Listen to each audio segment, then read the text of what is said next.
요즘 피드에 자꾸 뜨는 그 식물성 레티놀 대체 바쿠치올 세럼 보면서 나도 써볼까? 근데 진짜 효과 있어? 고민했나요? 오늘은 친구처럼 솔직하게 말해볼게요. 먼저 왜 이렇게 갑자기 뜨는지부터 5년 기준 검색량이 무려 429%나 뛰었다는 데이터가 있고 가격대도 폭넓어서 입문 허들이 낮아졌거든요. 그러니까 궁금해서 한 번쯤 장바구니에가 자연스럽게 되는 분위기. 하지만 우리는 그냥 유행 따라가지 말고 똑똑하게 골라 쓰자고요.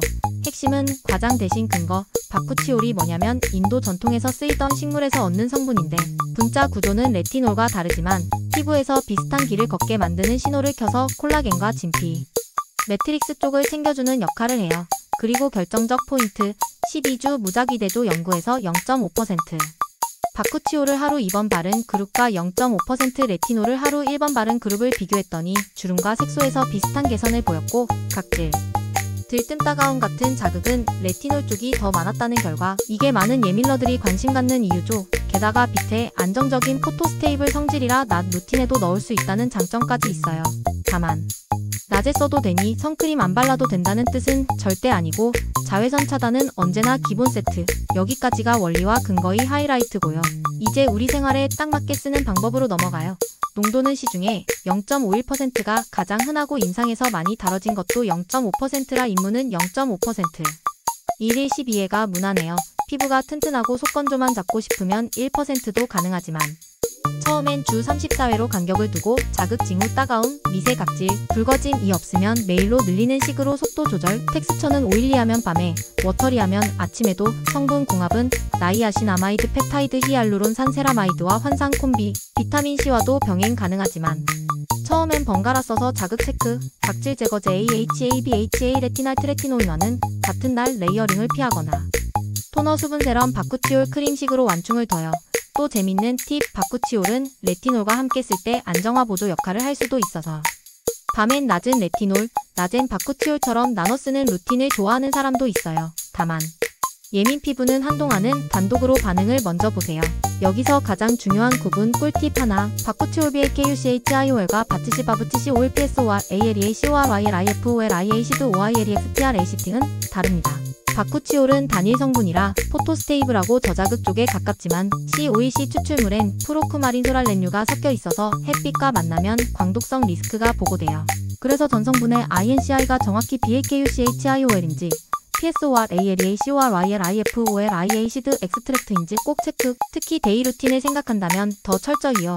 그리고 아무리 순하다 해도 모든 피부에 무조건 무해한 성분은 없다는 거. 패치 테스트는 기본. 턱 라인에 콩알만 발라 48시간 반응을 보고 얼굴 전체로 가는 안전운전이 좋아요.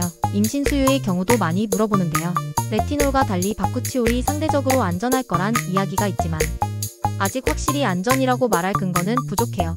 개인 상황 의료진 판단이 제일이니 꼭 상담 후 결정하기. 그리고 트렌드 얘기 잠깐만 더. 최근 레티노이드류가 규제 차원에서 더 주목받으면서 농도 노출 총량 관리 흐름, 난 루틴에도 부담 덜한 대체 성분 찾기가 활발한 것도 바쿠치올 인기의 백그라운드예요. 다만 정보 출처는 항상 깐깐하게 논문학회 병원급 자료를 먼저 보고 상업 사이트는 참고 수준으로만. 자, 그럼 실제 장바구니 체크리스트를 빠르게 뽑아볼게요. 첫째, 전성분의 BAKUCHIOL 표기 확인. BABCHI, BAKUCHI, CID, OILEX, TR, ACT 위주면 데이 루틴용으론 패스. 둘째, 농도 힌트 라벨이나 브랜드 Q&A에 0.51% 명시가 있는지. 셋째, 패키징 빛공기 차단되는 불투명 용기나 착색 유리인지. 넷째, 같이 들어간 파트너 나이아신아마이드 펩타이드 세라마이드 항산화 토코페롤레스베라트롤 등 조합이면 초보에게 특히 편한. 다섯째, 향료 에센셜 오일 과다 여부 저자극 세럼인데 향 성분이 상위권이면 민감러는 조심. 여섯째, HPLC 등 안정성 테스트를 이야기하는지 브랜드 리소스의 자료가 있으면 믿음 한 스푼 추가. 마지막으로 사용 루틴은 이렇게 정리. 아침엔 미온수 세안수분 토너 바쿠치올 한 펌프 가벼운 크림 광범위 차단제.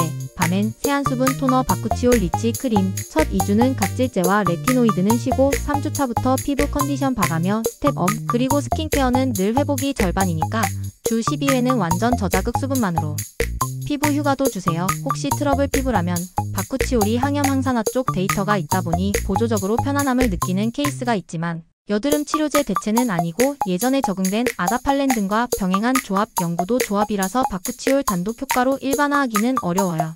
그러니 트러블은 약과 생활 루틴을 기본으로 깔고 바쿠치올은 서포터로 생각하면 좋아요. 오늘의 핵심만 초간단으로 묻자면 바쿠치올은 식물 유래이지만 자연 무조건 수남은 아니고 그래도 0.5% 기준으로는 근거가 꽤 탄탄, 낮에도 쓸 수 있는 포토스테이블함이 장점. 레티놀을 대체하거나 보완하는 옵션으로 스마트하게 쓸 수 있다. 다만 전성분에서 BAKUCHIOL과 바치시 오일 추출물을 확실히 구분하고 임신 수유는 전문가 상담 후 결정, 선크림은 항상 세트, 이렇게만 기억하면 유행이 아니라 내 피부에 맞는 루틴으로 자리 잡을 거예요. 오늘 밤 욕실. 거울 앞에서 한 문장만 읊조려봐요. 나는 속도를 피부에 맞춘다. 그 다정함이 안티에이징의 진짜 비결이니까요.